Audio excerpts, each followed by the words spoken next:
Hello दोस्तों, welcome करता हूं आप सभी का एक बार फिर से। आप देख रहे हैं वाह सिंपल, मैं आपके साथ सैयद शमशाद हुसैन।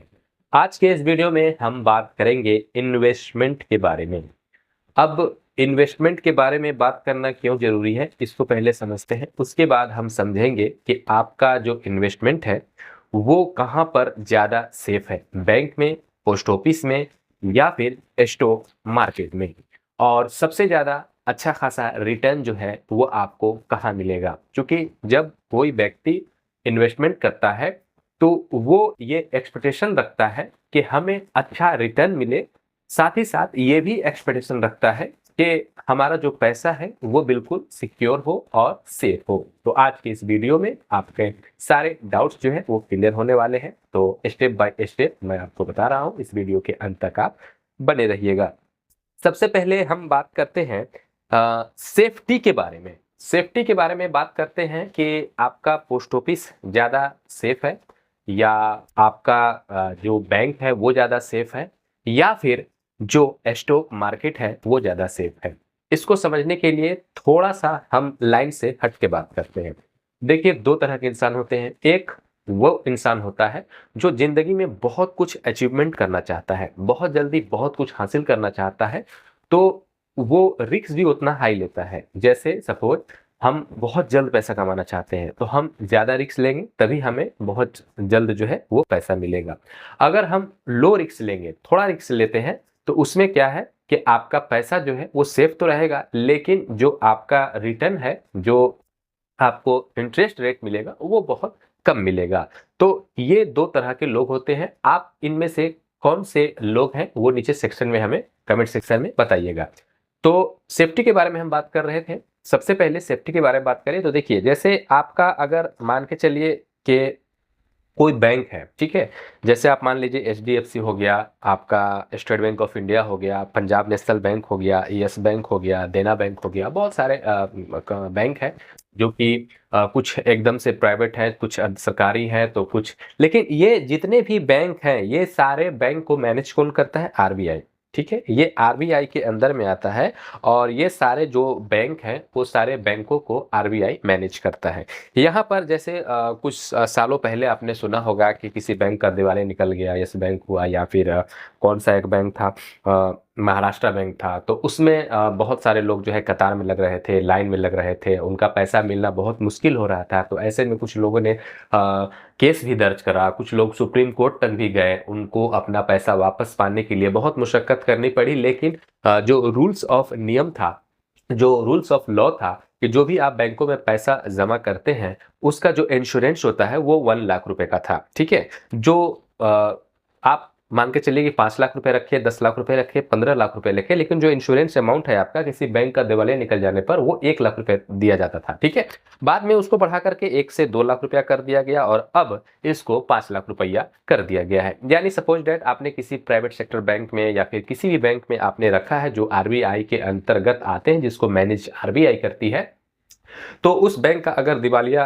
किसी कारणवश निकल जाता है तो ऐसी स्थिति में आपका अमाउंट अगर 15 लाख है, 20 लाख है, 25 से 30 लाख, 40 लाख या एबव जितना भी है, तो आपका जो इंश्योरेंस का जो अमाउंट होगा 5 लाख रुपए, वही आपको यहाँ पर मिलेगा। लेकिन ठीक इसके बिल्कुल अपोजिट है यहाँ पर पोस्ट ऑफिस में। अब बहुत सारे लोग पोस्ट ऑफिस के नाम से कंफ्यूज हो जाते हैं कि भैया जो पोस्ट ऑफिस है इसमें तो चिट्ठी पत्री का काम होता है, इसमें तो स्पीड पोस्ट वगैरह करते हैं, इसमें पार्सल वगैरह भेजते हैं, इसमें पैसे कहाँ हम रख सकते हैं? तो आपको बता दें, पोस्ट ऑफिस में भी ये सेवा बहुत दिनों से चल रहा है और पोस्ट ऑफिस भी बिल्कुल एक बैंक के ही तरह है। ठीक है, जहां पर आप एफडी कर सकते हैं, जहां पर आप अपना सेविंग अकाउंट्स ओपन करा सकते हैं, जहां पर आप रिकरिंग डिपॉजिट जो है वो ओपन करा सकते हैं, जहां पर किसान सम्मान बचत जो योजना है उसका लाभ ले सकते हैं, महिला सम्मान बचत योजना है उसका लाभ ले सकते हैं। तो पोस्ट ऑफिस को जो मैनेज करता है वो भारत का जो सरकार होता है, यानी जो भारत की अथॉरिटी, गवर्नमेंट अथॉरिटी होती है, गवर्नमेंट होती है जो, वो उसको मैनेज करती है। ठीक है, तो अब पोस्ट ऑफिस का तो इससे आपका साफ हो जाता है कि जब भारत सरकार, गवर्नमेंट उसको मैनेज कर रही है तो यहाँ पर आपका पैसा पूरा का पूरा सेफ है। यानी आपने अगर 10 लाख रुपए रखा है और किसी कारणवश, ऐसा अगर होगा नहीं लेकिन किसी कारणवश मान के चलिए भारत ही प्रलय हो जाता है, बैंक नहीं पूरा भारत ही प्रलय हो जाता है, या प्रलय स्थिति को आप ऐसे समझिए जैसे किसी देश के साथ कोई ऐसा अनबन हो गया या अपनी भारत की स्थिति जो है वो एकदम डगमगा सी गई, ठीक है, बहुत से लाले पड़ गए, पैंडेमिक आ गया, तो भी आपका यहाँ पर जो पोस्ट ऑफिस में आपका पैसा फिक्स किया हुआ है, जमा किया हुआ है, या फिर सेविंग अकाउंट्स में पड़ा है, या रिकरिंग डिपॉजिट में पड़ा है, वो आपको पूरा पैसा ब्याज के साथ मिलेगा। तो सिक्योरिटी के मामले में तो आपने समझ लिया। यहाँ पर सेफ्टी के मामले में कि बैंकों से ज़्यादा सेफ्टी आपको पोस्ट ऑफिस देता है, ठीक है। उसके बाद हम बात करेंगे सेफ्टी के बारे में। स्टॉक मार्केट, जैसा कि आप सभी जानते हैं, अभी ग्रो एप्लीकेशन है, मोतीलाल ओसवाल एप्लीकेशन है, तो इसमें सेफ्टी का कोई यहाँ पर ये नहीं है। इसमें आप ये मत रखिए कि जो आप पैसा डाल रहे हैं, बैंक में तो एक हद तक है कि 5 लाख रुपए तक का आपका मिल जाएगा दिवाली निकलने पर, पोस्ट ऑफिस में आपका 100% पैसा मिलेगा, लेकिन स्टॉक मार्केट में आपको 1 रुपया भी नहीं मिलेगा, ठीक है। अगर कंपनी डूबी, कंपनी जीरो पर गया या आपका स्टॉक जीरो पर आ गया, तो आपको फिर वहां पर कोई रिटर्न का चांस नहीं है, कुछ भी नहीं मिलने वाला है, ठीक है। तो सेफ्टी के मामले में आपने समझ लिया। अब आइए समझते हैं कि ज्यादा रिटर्न हर इंसान की ख्वाहिश होती है, हर इंसान की चाह होती है, हर इंसान का ये एक्सपेक्टेशन होता है कि हम फ्यूचर के लिए जो भी पैसे इन्वेस्ट कर रहे हैं उस पर हमको अच्छा खासा रिटर्न मिले। तो इसको हम FD से समझते हैं। इससे आपको समझ में आ जाएगा कि सेविंग, बचत और जो जनरल खाता होता है उसमें और इसमें दोनों बैंक और पोस्ट ऑफिस में क्या अंतर है। उसके बाद हम स्टॉक मार्केट, शेयर मार्केट के बारे में हम आपको बात करेंगे।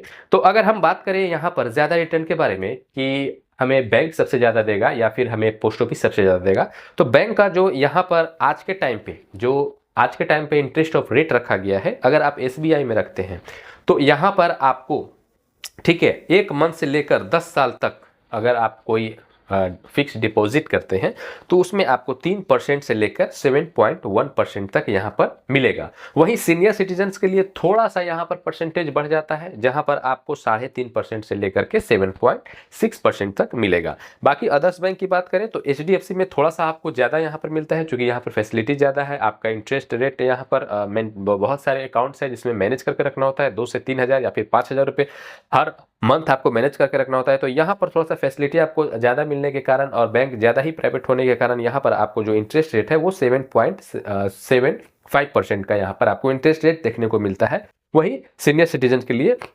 आपको यहाँ पर 7.75% यहाँ पर आपको देखने के लिए मिलता है, ठीक है। यानी आप बैंकों की बात करें तो SBI हो, HDFC हो, पंजाब नेशनल बैंक हो, सेंट्रल बैंक ऑफ इंडिया हो, या फिर कैनरा बैंक हो, विजया बैंक हो, देना बैंक हो, इंडस्ट्रियल बैंक हो, कोई भी बैंक हो, तो मोस्टली यहाँ पर अधिकतम आपको 7% का ही यहाँ पर आपको इंटरेस्ट रेट मिलेगा। कुछ केस में या कुछ बैंकों में आपको 7.75% यानी 7 से 7.5% तक का ही यहाँ पर आपको रिटर्न देखने को मिलेगा, ठीक है।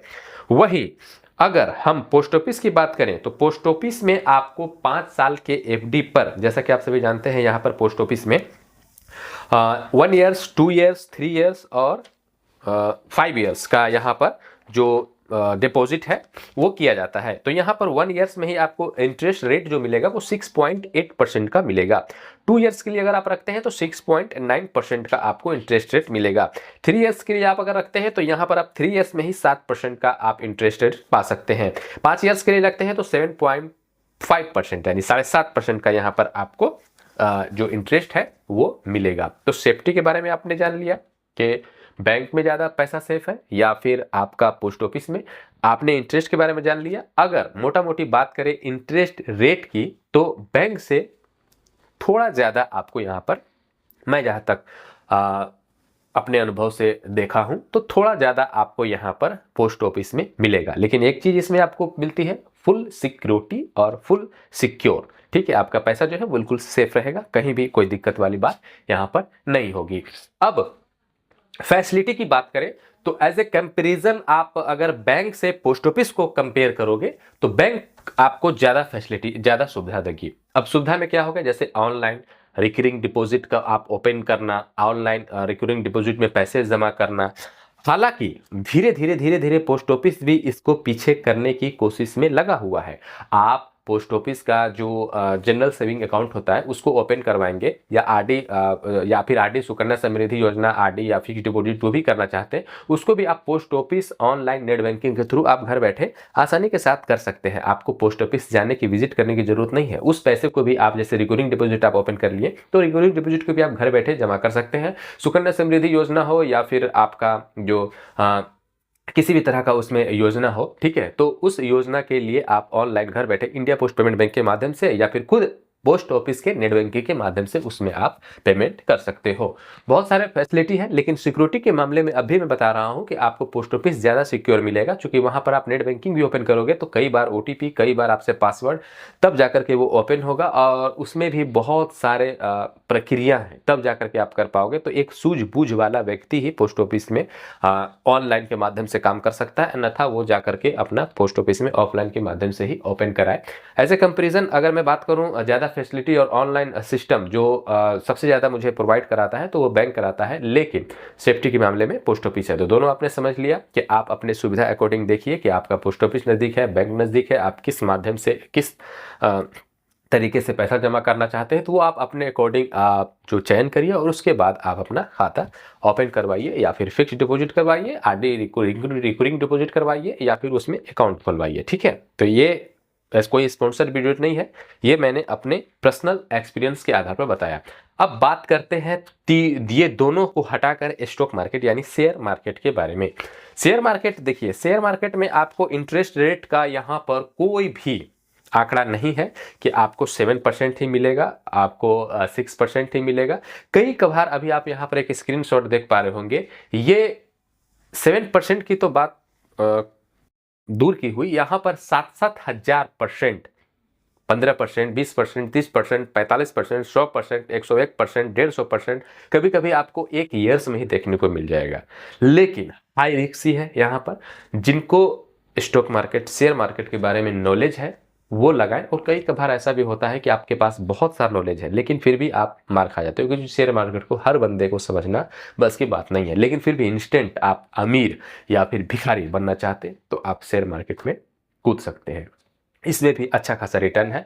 लेकिन इतना आप समझ के चलिए कि या जिंदगी हो या फिर शेयर मार्केट, जाना ऊपर ही है, तो नीचे का चांस नहीं है। लॉन्ग टर्म में अगर आपको इन्वेस्टमेंट करना है तो आप शेयर मार्केट की तरफ जा सकते हो, कोई अच्छा सा स्टॉक देख करके, कोई अच्छा सा कंपनी देख करके, जिसको आप उसके पिछले रिकॉर्ड्स, उसके अगले रिकॉर्ड्स, उसका आईपीओ, उसका सेल, उसका बाय, सारा कुछ देख करके आप सूझबूझ रखते हो तो आप शेयर मार्केट में लगा सकते हो। इसमें आपको बैंक और पोस्ट ऑफिस दोनों के मुकाबले कई गुना ज्यादा, 1 गुना ज्यादा नहीं, 10 गुना, 20 गुना, 30 गुना, या कभी कभार आपको 100 गुना भी ज्यादा इंटरेस्ट आपको इसमें देखने को मिल सकता है। आपको कई स्टॉक ऐसे हैं जिसमें लोगों ने अच्छा खासा अर्न यहाँ पर किया है, लेकिन फुल रिस्की है, हाई रिस्की है। आपका पैसा सॉलिड भी जा सकता है, आपका पैसा नुकसान भी जा सकता है, या आपको बहुत ऊपर भी लेके जा सकता है। तो शेयर मार्केट का कोई भी यहाँ पर सिक्योर और प्राइवेसी की बारे, प्राइवेसी तो है, ठीक है, प्राइवेसी के लिए कोई दिक्कत वाली बात नहीं है, लेकिन अगर सेफ्टी की बात करें कि पैसा हमारा डूबेगा तो नहीं, तो इसकी कोई यहाँ पर मैं आपको अपनी तरफ से ये नहीं कहूँगा कि आपका पैसा नहीं डूबेगा, डूब भी सकता है, बहुत आगे भी जा सकता है। तो आप अपने अकॉर्डिंग देखें, आपको अगर अच्छी सूझबूझ है तो आप लॉन्ग टर्म में शेयर मार्केट, जो स्टॉक मार्केट होता है, या फिर ग्रो अप में करो, मोतीलाल ओसवाल में करो, कोई स्टॉक आप खरीद करके छोड़ सकते हैं लॉन्ग टर्म के लिए।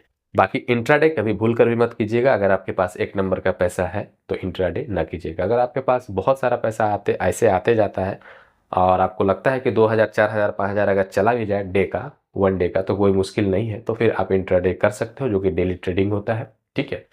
और नहीं तो लॉन्ग टर्म में आप वहाँ शेयर मार्केट में भी शिफ्ट हो सकते हो, ये भी एक अच्छा प्लान है।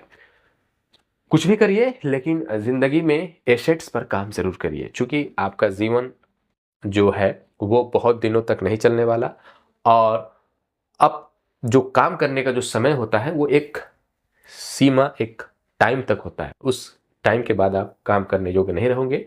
तो अपने भविष्य के लिए इन्वेस्टमेंट करना बहुत ज़रूरी है। जहाँ भी आपको लगता हो आप इन्वेस्टमेंट कीजिए, ठीक है, लेकिन कहीं ऐसा जगह ना कीजिए जैसे सहारा में लोगों ने किया था 5 साल में 2 गुना 3 गुना के चक्कर में।